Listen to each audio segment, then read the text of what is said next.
Some hope. What hope? It doesn't matter. It's just the hope factor. How do you get around those things that are stopping you achieving the goals that you need to do? You be the leaders of the next generation, of the next ones. And those that come after you will follow. In the room, 52 Jokers Wild.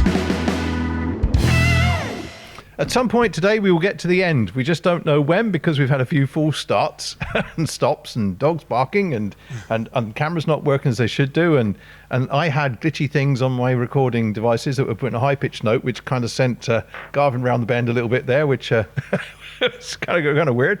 I went off straight into a rant talking to a camera that wasn't recording. And I was doing my best show ever, and there's absolutely no proof of it. And I thought I was going full throttle. I was in 5th gear, 6th gear, turbo boost, and hadn't pressed record. So it just shows you, it doesn't matter. Now, I'm not saying it happens to the best of us or it happens to the experts. I'm not claiming to be an expert. I'm certainly not the best of us. But if all I had to do was press record and I messed that up, it just beggars belief. So set off as you mean to go on. You gotta press record, which funnily enough is about turn up. I'm always saying to my son, stop now. Again, I'm lying in bed. I'm probably 5 minutes less in the bed than he is. I'm going into him and going, for God's sake, get up, start the day. An awful lot of sayings out there says, if this was your last day, are you doing something meaningful? Is it leading to the end game? Would you be happy that this was a good day? A day well spent. And back to all these conversations about time before, because that's all we have. We only have time till we don't. And when we don't have it, we're dead. When we have it, it's time. And how we use it is the most important thing. If we're lying in bed an extra 3 hours, thinking we're doing... Now, I do that. I say to the wife, I'm thinking. I'm strategizing. I'm going through ideation. I'm snoozing, I'm losing, I'm asleep, I'm comatose, I'm daydream believing, I'm doing nothing. And she can see it, and everyone else can see it, and I'm thinking I'm doing something. I'm still not getting out of bed early. I'm not jumping and springing out of bed, looking forward to getting to it. There's still, not dread, there's still an aspect of it's hard work. When you get up, because all the task lists start, and the length of them is there, and you've got to make your way through them, and they're under all these different headings. But the thing is, you're not doing any of that in bed, and the more you stay in bed, the less time you have to do the daily tasks, and the things that are on that list just push out to a different day if they have to be done, and therefore the list gets longer, tougher, and more dread-like. So the goal is to jump out of bed and tackle the hardest tasks first, maybe, if that's your nature, but get doing things and tick them off and get energized by them for the fulfillment of doing things leading to that goal, that dream, that aspiration. George, and I think that's me for 2 minutes. That's you for a few minutes. Well, actually, it's quite interesting because you were talking about the record button, which once you've actually hit record, you now have evidence that you've done something. It's there for life, hopefully. And earlier on, we were talking about the fact that I'm doing the artist way, and I've now produced 24 weeks worth of 3 pages a day kind of thing, just gradually working away. And I became very curious because I know that when I left college, I started something very similar, and I wrote a journal. And I thought it'd be great to just explore a few ideas back then to see where was I going and had I achieved what I wanted to achieve based on those ideas then. Now, fear gripped me, as we talked about in the very first episode, because I thought, oh no, do I really want to go back and listen to this kind of young lad that doesn't really know anything and he's only just starting, and it's going to be terrible. But I thought, no, let's go and read the stuff. Let's see, let's brace it and see what the record says of what I was doing. And again, I was quite surprised because I was talking about the same stuff. I had just left film school. I wanted to be a film director. I was writing scripts. I wanted to get into the industry and start to work my way to really where we are now. I didn't realize it, but that's what it was. And what was surprising was the fact that the same ideas are there. I've got a record of it there are these ideas I'm capturing. There are dreams that I'm capturing. You know, in fact, there was a couple of dreams where the androids had taken over the world and AI was doing its thing, which I think I must have been. And this is just back in to 1984, George Orwell. Yeah, absolutely. No, Star Trek was there, I do believe, Yep. and you know, so there was an element of the tech to come. There was I love an awful lot of the science fiction, you know, that becomes the science fact. It's the Star Treks you touched on Yep. there. We saw our first mobile phones in Star Trek. Trek. We just didn't know it at the time, and now we have the Elon Musks of the world and maybe the Richard Bransons of the world. You know, the Enterprise. I believe one of the ships out there is called the Enterprise. One of the shuttles was called the Enterprise. You know, because 1982 was when they first launched and I'm the sure shuttle. there'll be a second Enterprise. And there will be an Enterprise. The one that goes to Mars, there's going to be an Enterprise. Yeah. It will have to be named like that because it's built into our popular culture. And from when I've been a young lad till last night, I was binge watching Star Trek. Yep. Voyager, I think it is, or Discovery. Is that the new version? And is that out now? This is the new. I'm going through the binge watch of the first two seasons. Oh. I believe the third season's on the way. So Yes. I'm actually getting back up to speed, getting back into the mindset, ready for the next edition or series. So I'm refreshing refreshing Mind. Yes, the vision, yes. the journey, and that type of thing. But what you were talking about there was you went back in time. You were looking. Now I'd have to go back and try and open up some neural pathways. I've no evidence of the past. Very few photographs, certainly no written journals, and I can't remember yesterday. So 1984 is out of the question altogether as to what my aspirations might have been. I'd be making them up. But what I heard you say was you had written proof, you sort of knew what you wanted then, you were working towards it, and you're affirming now by looking back to then and comparing to now, you're going, I'm on the same path, I'm on the same yellow brick road, I'm still on the journey to Oz, doing the things I said, and what's behind the curtain there is working in this film industry, which I was then, I am now. I want to keep on working in it and enjoy being on the path. The successes behind the curtain are still quite foggy and fuzzy as to, do I need to have a Golden Globe? Do I need to have a BAFTA? You know, that's I don't know if that's behind your curtain or whether it needs to be behind your curtain when the wizard, you know, pulls it back. The interesting, we're successfully on the path. The interesting thing is that there were several goals that I'd set. I've always been writing, it seems, so I've always written stuff, and I was setting goals in what I was actually doing. We talked about it before. I've written about 10 different scripts. I've turned some of those scripts into novels. I've kind of got a niche to scratch about producing another novel, and I'm looking for where I could gather evidence together that will allow me to do it in a quicker space of time. But I also, you know, I want to work with other people that are interested in making movies, and what we're doing will actually achieve that, because I know from the experience of working in the college that when you're working with youngsters and you're bound, the ideas that start flying are amazing, and you kind of go, oh my God, that's brilliant, let's go and do that. And there's a sense of enthusiasm that keeps you going, keeps that engine going, which I think is fantastic. And that's what's kind of driving me. So I can see that, I mean, some of my students have won awards for what they've been doing, and you kind of think that's fabulous because they've learned something, they've gone off and done it, they've become self-directed and all that. And I know that the goals that we're setting ourselves through the Film Production Academy will allow other people to go off and do the same kind of thing. It kind of gives people a lot of hope.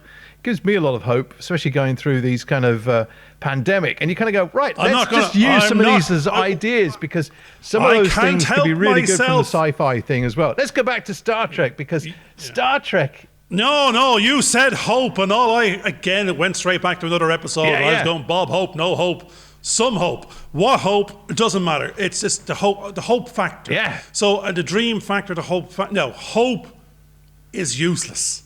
I hope something will happen. No. I hope I will make it there. No, I think the hope is about, actually, hope is useless if you don't put it into action. You've got to make those. No, and that's what I was trying. You didn't let me finish my sentence. That's my job, not letting you finish your sentence, right? So, but that's the thing. You talked about a bit of your journey in a sense of you're still on the path. It might have been a lot longer than most people. So there are people who might wanted a shorter journey to that end game. You've been going on a meandering journey of 30 years of consistently aiming for us, the target behind the curtain. I'm a writer, I'm a producer, I'm a director, I'm an editor. It's staying on the core path. Mine has been, I've been in the bushes, I've been in the back of the field.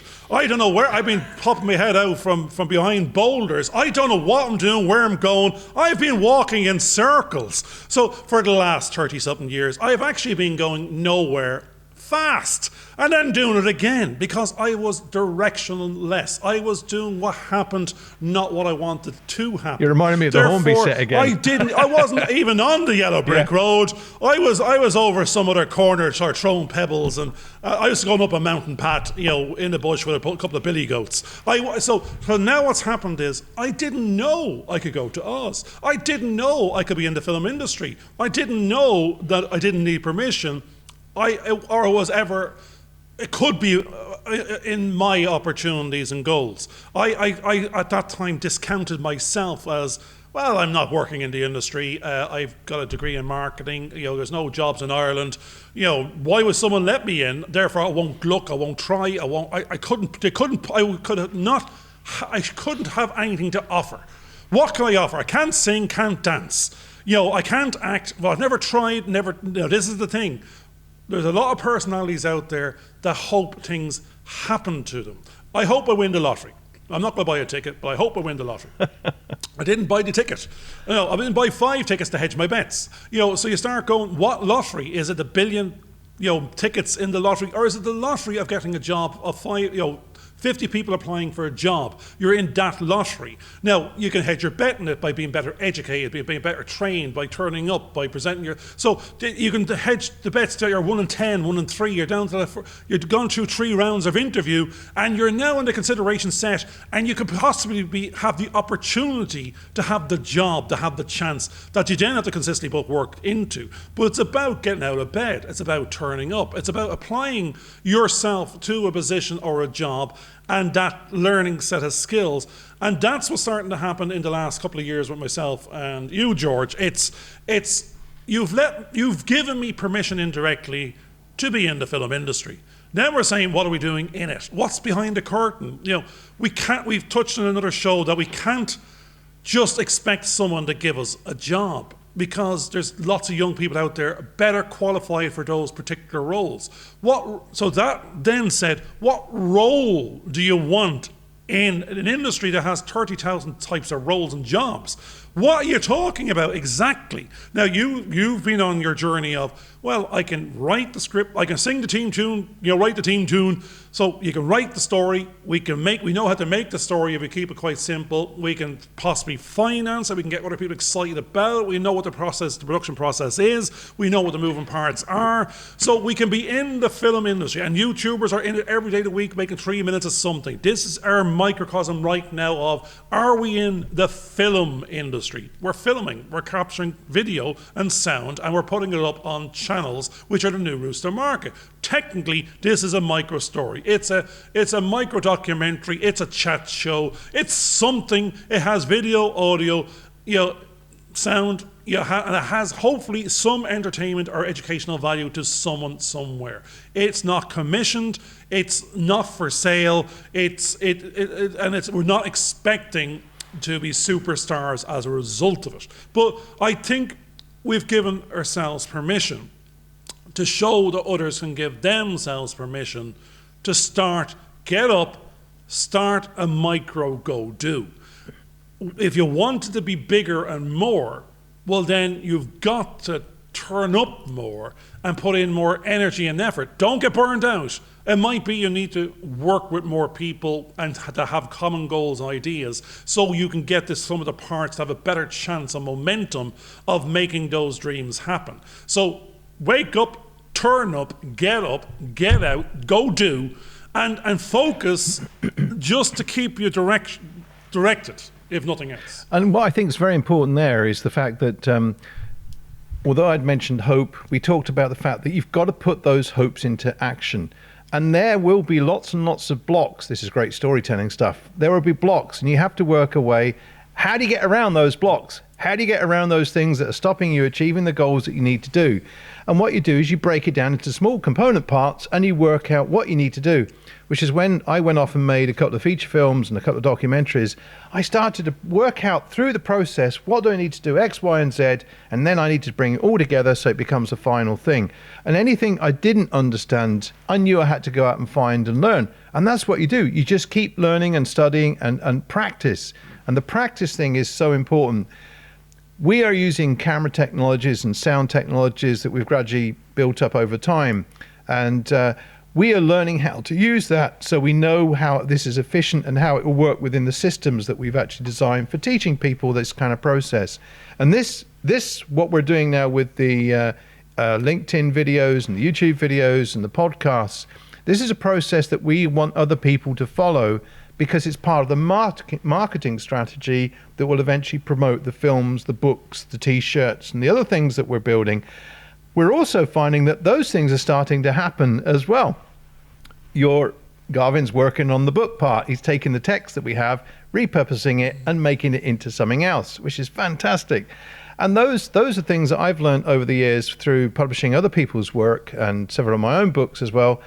Again, by asking the simple question, if I can't do it now, what's stopping me? What do I need to do to get to the next step that will allow these routes to open up to me? Which is really what you're doing, because you reminded me of the Hornby railway set that we talked about before. Are you just going round and round in circles? Now we're learning to put the tracks out in a certain direction and aim for something, so we're no longer going round and round in circles. We're going off down the we said this road. before. George, we said this before. We don't want tracks. We want four-wheel drive. Yeah. We want the pimped up. We want to go off-road. That's the thing. If we're stuck on a track, then we know where we're going, and it's going to be very, very rigid and defined. Whereas we know where we want to get to, Yeah. but how we get there can be an awful lot more of an adventure if we can go a little bit off-road on a four-wheel drive with a couple of the buddies and a bit of backpacking, or we can get the Hornby Railway straight on the track, A to B to C. The main thing is that what we're talking about is whether it's tracks or yellow brick roads or whether it's Rolls Royces without an engine that needs a horse to pull it, so is actually getting the system going and moving forward in the direction that we want to go. And if we have to climb over a few mountains or go under the sea or go out into space and come back to get to those things, we will find a way to get there. Elon Musk, that's what he's done. He kind of learned by reading lots of books and finding people that will help him achieve those goals. That's what we're trying to do. Why? I know, again, there's no escaping the Wizard of Oz, or isn't it? We can't help it. Because what's interesting there again is, I just like to throw it in, it's flying monkey time. If there's no flying monkeys and no wicked witches of the east and no dark forests, what's the fucking point? If all it is, well, there it is at the end of the road, you're here, you're going there, well, you have a good idea, it's going to be boring, it's straightforward, there's no adventure, there's no challenge. The challenge, what's your flying monkey? What's the challenge you have to overcome? What's your team? Who's the Tin Man? Who's the Lion? If there's no fear, there's no point. Because you're earning nothing. So Jordy got those slippers on and she had to go on a journey. She got the team, the A-team together.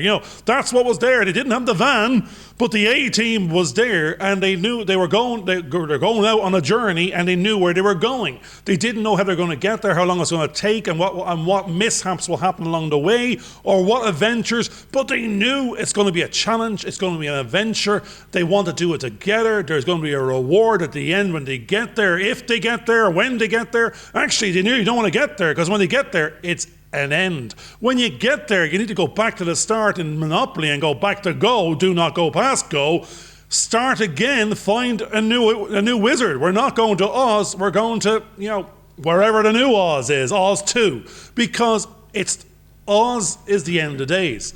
If it's not ended, then go back, restart, do again. New adventure, new team, new journeys, new people, new goals. And however quick they stop and start, you want to always have an Oz. You always want, it'd be very, very nice to be with the A-team, figure out your Doherty, Line and Tin Man. Whoever wants to be Doherty, wear the slippers, be the Line, be a Tin Man, be a Straw Man, be a Toto. Get your A-team together and figure out where the hell Oz is and get a couple of ideas of what you'd like behind the curtain and start working to those goals. And as we touched on before in another one of our podcasts, start getting the bricks, put them on the road, get there step by step, row by row, brick by brick, build your road to Oz. You can have multicolored anything, it doesn't have to be yellow. It can be any color, as they say, of the rainbow, but start building your road, get your team, and give us an idea of what's behind the curtain. What are your goals? And I think what's important, because we've mentioned this a few times now, we're talking about goals, and once you get to goals, then quite often the reality that you face compared to the idea that you thought you had suddenly can be different, which is why you end up setting new goals. But once you've actually achieved the goal, you've got evidence there, which is what we have with these videos, with the films, with the books, with the t-shirts, whatever we produce. You've got evidence of where you were then that you can use to measure yourself to where you're going next. And that's the key thing. And maybe the next bit is just have a break to rejuvenate and come up with other ideas to see where the world takes you, and then start to work towards the next target. And I think that becomes very important because you're moving forward, and it is this constant moving forward. As we were talking there, we were talking about Hornby Railway sets and going off and maybe off-roading, and I suddenly thought of Christopher Lloyd from Back to the Future at the end of the 3rd episode. He comes in a railway, it comes in a steam engine, and all of a sudden he kind of goes, well, this is stuck on the track, and he kind of goes, no, hang on, we're going to fly. See, it turns into a flying machine and takes off and goes out and into another space. one of those was there are no roads where we're going. Yes, so there you go. So that's what we want. I mean, the language needs to be, that's what we're doing with this academy. And back to what we said at the beginning, it's, what's there is already there. We could go to what's there already. We're going to where it's not there yet. We're building it. We've decided to build a new Oz, a new academy. The ones that are there are theirs. They're not ours. They're not built the way we see things and what our vision might be for the new future way of doing things to a certain microcosm. It's not for everybody, everyone. It's for those that get it, that are interested in, that would like to try it a different way. It's going to be unique, boutique. That's the whole point. If you're a follower or you're a leader, are you an influencer or a laggard in this I can't even remember the word of it. It's a graph that defines the type of personality you are. We'd like to think we want to be innovators. We don't want to follow anymore. We're going to lead the way or show the way. We don't have to lead. We're not saying, come, we're going to lead you. We're going where we're going. We're going to go innovate. We're going to build an Oz and show and build a road to it. And then you can follow and be first to follow and be the innovators with us, be the leaders of the next generation, of the next ones. And those that come after you will follow. The last bunch are the laggards. They may never get there. They don't know what they're doing themselves. They were like me earlier on in the sense of, well, if I accidentally find myself there, great. I'm not incentivized. I'm not motivated. I'm not rushing to do it. I'll get there in my own time if I get there at all. I'm no longer a laggard. I could be a follower. Follower means someone else is leading. I no longer want to be led, and I don't think George wants to either. We want to show the way. And that's what we're doing now is let's be innovative. Let's be disruptive. You can be too at any level you want. It's create your own universe, create your own world, decide what's behind the curtain. It's whatever you want. Build your road to it. If someone else would like and you want to go there with them, influence them and go there together. And if you show the way, others will follow. And we have to show, it's better to show the way than to be led or to just accidentally turn up. So now, that's what we're doing now. Now, what's interesting about this is that through the years, I've worked with many, many different teams. And teams are very dynamic because they have all kinds of different people working with them. You do have the leaders, the ones that want to sort of, the trailblazers that want to have their vision. But you also need the other person that is maybe what we class as the laggard just there, who is actually the plodder that gets the thing done. And part of there are different parts in an engine, and all of these different parts are important. So one of the things that I think is important is that if you're coming to the academy that we're setting up, you may think that you're not a leader. You may think that, but you may realize that you need to learn something, and that's where you're leading with. Because if you can learn that bit within part of a team, you can actually then move forward at another stage. So that's important, because at different stages, people are at different positions. 1 minute they're someone that's trying to lead, but then they can get burnt out and they need to recharge their batteries, but they're still interested and they have something still to offer, but they just can't quite go at the same speed. So they need to recharge their energy, but they can still influence what's going on. And I think that's important, because there are different dynamics within a team, which I think is important. No, that's I'm hearing you. I was going for the juggler first of all, and my definition in my head, and I hadn't described it, was the laggard is the ones they're not interested. They're not going to turn up. No, they're the last, not even the last to go. What it really is, you've got to take an awful lot more of a holistic view, just as you said, and say, they want to go. They're going, and they might be plodding. They might be last. They're not that they're last, because the laggards are, others have to go and de-risk. What it is it's this risk, reward, fear, courage. It's a bit of the, that's what the actual, the team members and Doherty's team was. That's the whole point. It was, one was fearful, trying to fight through it to get courage, the line, The other one was, let's say the scarecrow, as I say, but thinking, maybe we're half a scarecrow. We hadn't got a brain.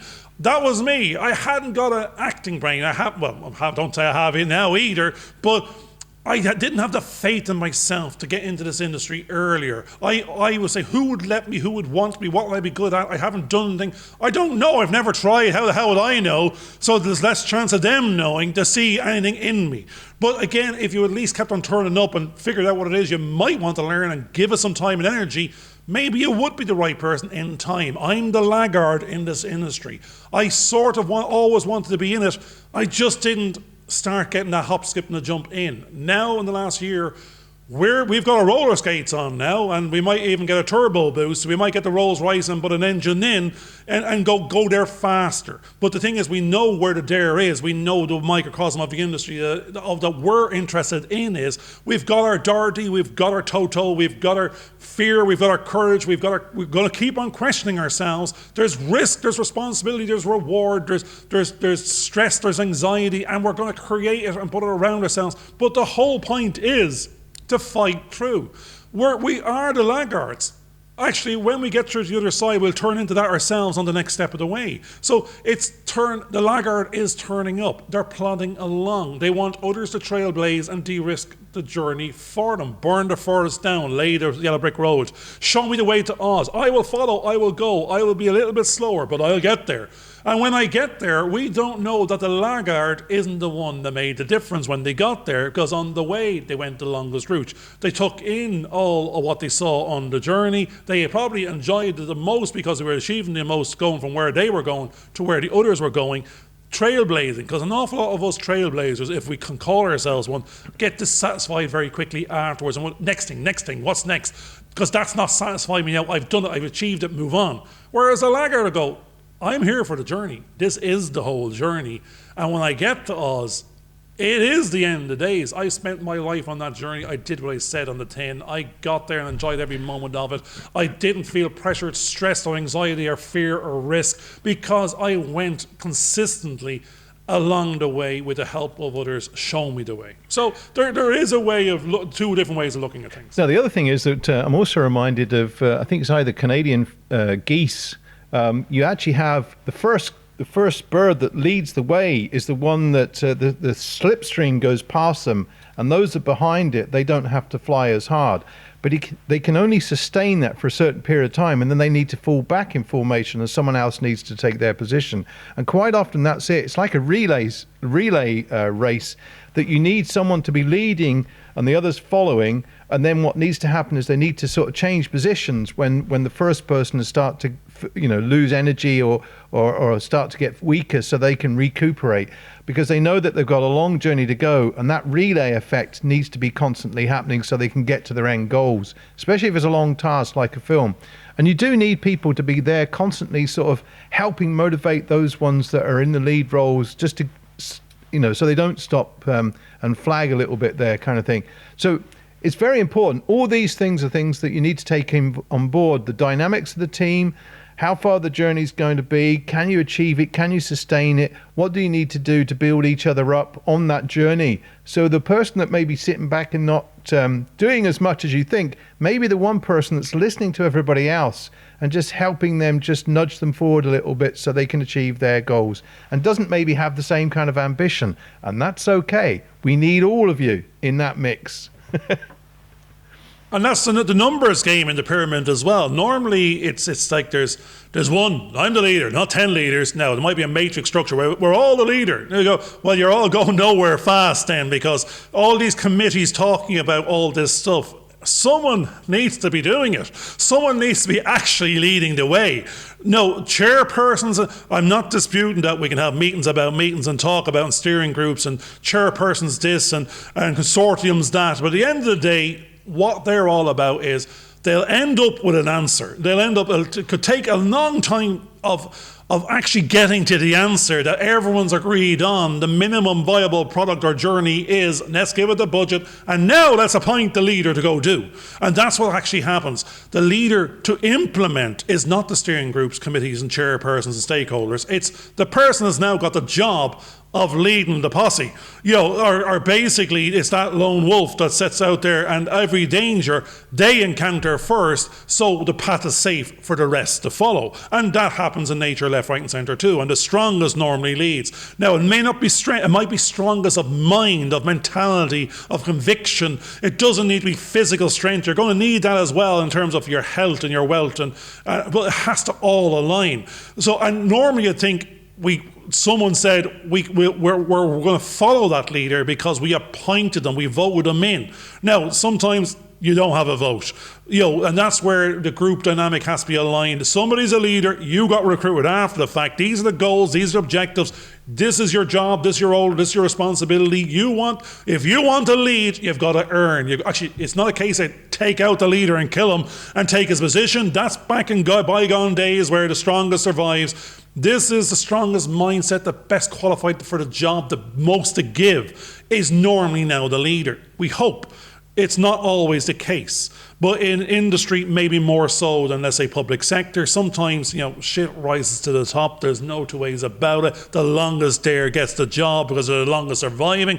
It doesn't mean the youngest isn't the best and is the most innovative and got the best ideas. So we're not saying it's the right person for the job. We're saying the best dynamic out there is the right people for the right jobs in the right order, positioned well, that the actual goals of the firm, of the journey align with the goals of the individuals in the terms of the roles that they want for themselves, and their personal vision aligned with the company vision. So that's what we're doing. We're trying to create the vision. We're trying to align ourselves first to it. When we start staffing up other people, they'll know what the vision is, and hopefully they'll want to be part of that vision and align theirs to it.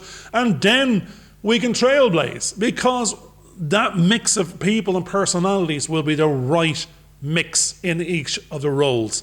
Each knows their responsibility, where it crosses over and back and forward, what the day job is, and then what that extra 20% might be in the sense of aligning to the common goal and make a difference beyond the day job. One of the things that's quite important, if you read anything on leadership, is actually not the leader isn't necessarily the one that seems to be in charge. Quite often, the leader is the person in the second or third role who knows how to influence the person above so that the goals can actually be reached. And then they're able to come back, and then they have the opportunity to come up with other ideas and strategies that they can then influence the person above, who, at the end of the day, if you're the person on top, you're getting hit left, right and centre, just like the lead Canadian goose, by everything that's coming at you, and you haven't got time to think straight or do things, and you're not even having the chance to be creative in the way that sometimes you would like to be. So quite often it's the person that's behind you that can help you, influence you and guide you in the way that you want to go, especially if they're in line with what your objectives are. They can help you, guide you in the right direction and keep you on track to what your original vision was and things. And that's why having a really good, strong team that knows how to communicate to you and knows how to help move you in the direction of the project, usually, because that's the end goal that we're trying to do. I think that's the important thing, and that's something you learn over time, and is a great skill to develop over time. It takes time.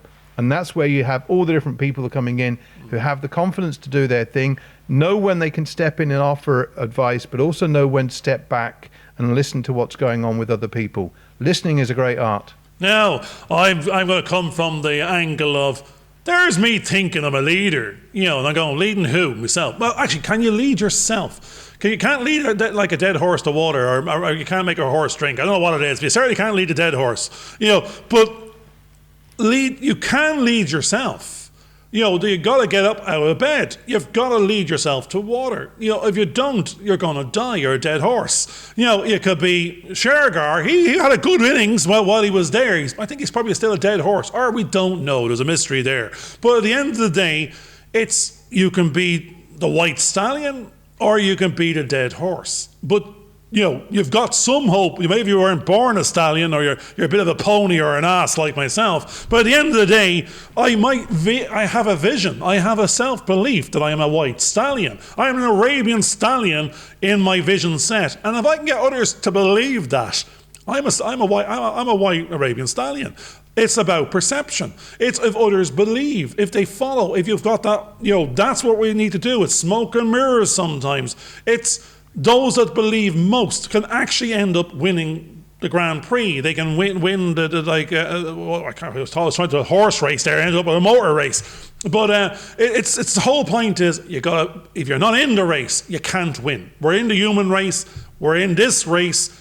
We've got a journey. We're on the road to Oz. We're running, we're walking, we're hopping, we're skipping, we're jumping. It doesn't matter. We have belief. We have self-belief and that's what we need first and foremost. And we're leading ourselves to Oz, to water. And we're going to keep on living and believing in that. If we give up self-belief, we're no longer going to water. We're a dead horse walking, we're a dead man walking, dead woman walking, whatever. It's just a matter of when we die. We're dying slowly, we're dying fast, we're not living daily. So it's that where we have to go. An awful lot of people are trying to put in time and basically wish the week away to get to the weekend, and even that is a disappointment half the time.